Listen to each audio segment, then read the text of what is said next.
নমস্কার বন্ধুরা, আজ আমি চলে এসেছি মশলা মায়াঘর চ্যানেল থেকে।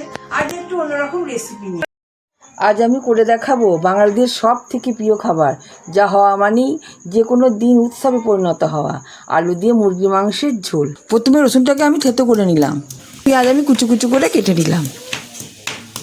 বাজার থেকে এটাকে আমি কিনে এনেছিলাম, পরিষ্কার জল দিয়ে ভালো করে ধুয়ে নিয়েছি। এরপর এটাকে আমি ম্যারিনেট করে আধ ঘন্টা রেখে দেবো।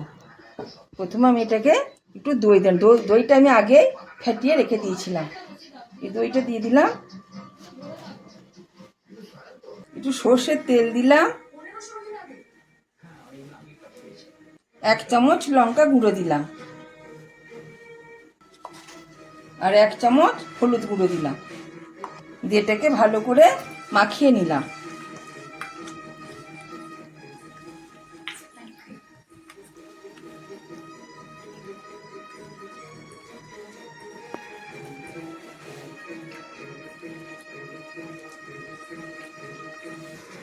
এটা মাখানো হয়ে গেছে, এটাকে আমি আধ ঘন্টা রেখে দেবো। কড়াইয়ে তেল দিয়ে আলুগুলোকে আমি ভালো করে লাল করে ভেজে নিলাম। আলুগুলো আমার লাল করে ভাজা হয়ে গেছে। এরপর আলুগুলোকে আমি একটা পাত্রে তুলে নিলাম।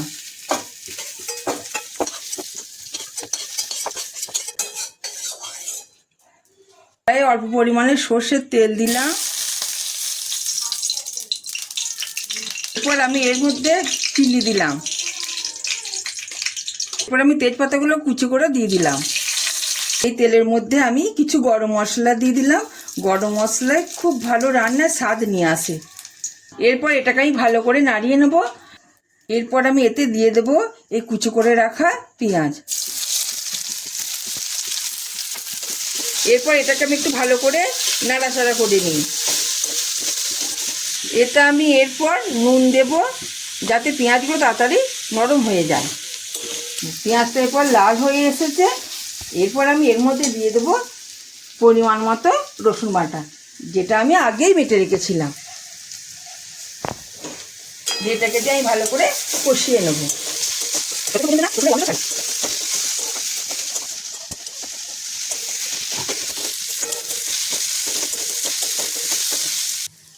টমেটোটা আমি আগেই কুচিয়ে রেখেছিলাম। মশলার মধ্যে থেকে রসুনের গন্ধটা চলে গেছে। এরপর আমি এই টমেটো কুচোগুলো মশলাটার মধ্যে আমি দিয়ে দেবো। দিয়ে একটু ভালো করে কষিয়ে নেব।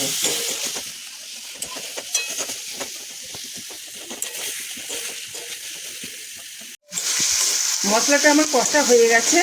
এরপর এতে আমি কিছু মশলা দিয়ে দেব।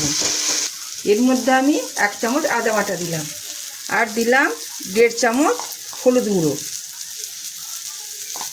আর দিলাম কাশ্মীরি লঙ্কা গুঁড়ো।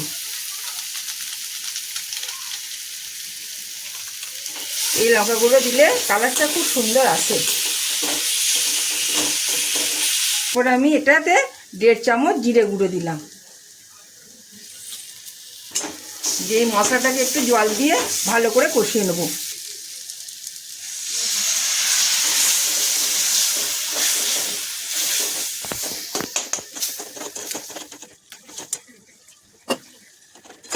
মশলাটা আমার রেডি হয়ে গেছে।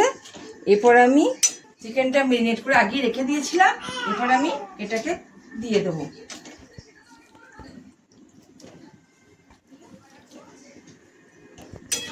এটাকে আমি ভালো করে কষাবো।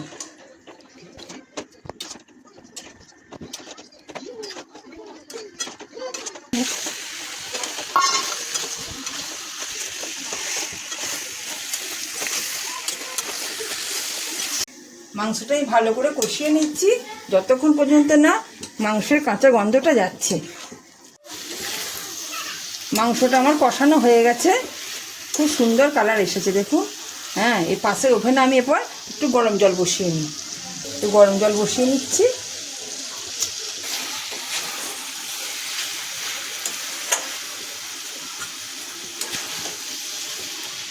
মাংসটা আমার কষানো হয়ে গেছে। আমি পাশেই জলটা গরম করতে দিয়েছি। এই জলটা এরপর মাংসের মধ্যে ঢেলে দেবো।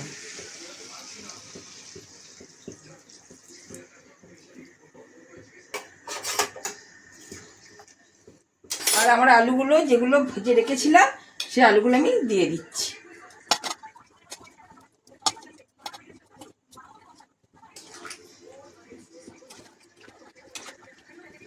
এরপর আমি ঢাকা দিয়ে দেবো।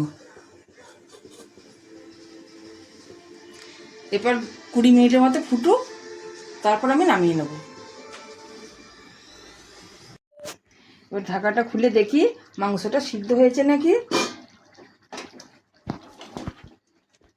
হ্যাঁ, মাংসটা সিদ্ধ হয়ে গেছে, খুব সুন্দর সিদ্ধ হয়ে গেছে, কালারটাও খুব সুন্দর এসেছে। দেখুন মাংসটা আমার রেডি। এরপর আমি মাংসটাকে নামিয়ে নেব একটু ঘি দিয়ে। গরম মশলা আমি আগেই দিয়েছি, এখন আমি একটু ঘি দিয়ে দিলাম।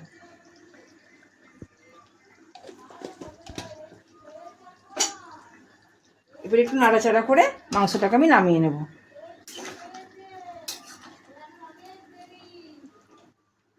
ব্যাস, মাংসটা আমি নামিয়ে নিচ্ছি।